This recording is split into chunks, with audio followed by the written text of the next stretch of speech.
In a YouGov report released last week, LDS moved 20 points to the left, while almost every other religious group moves to the right looking at the past 20 years. It's a striking finding. Why do you think this is?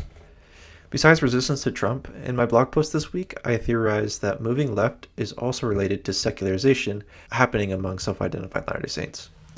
As I learned in my typology study, the most devout group of Latter-day Saints declined in proportion, particularly from 2014 to 2024. This related to politics because stronger levels of religious participation for LDS are correlated with stronger affiliation with the Republican Party.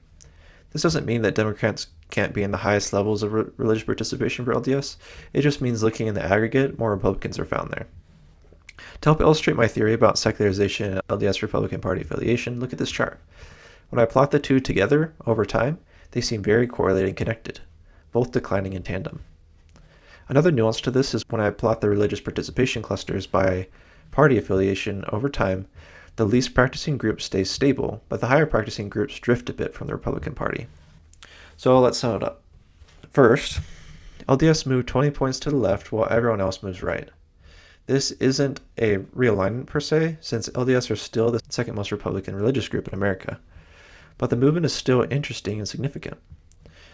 Second, I hypothesized that other than resistance towards Trump, secular headwinds push some members into lower practicing levels, which are correlated with lower affiliation with the Republican Party. And third, looking at each religious participation cluster individually, the people in the high participation groups also seem to have some decline in affiliation with the Republican Party. I go through all the definitions of the clusters and metrics in more detail, have quite a few more charts, and break down the analysis as logically as I can on my blog. So check that out if you're interested. Let me know what you think in the comments and see you next week.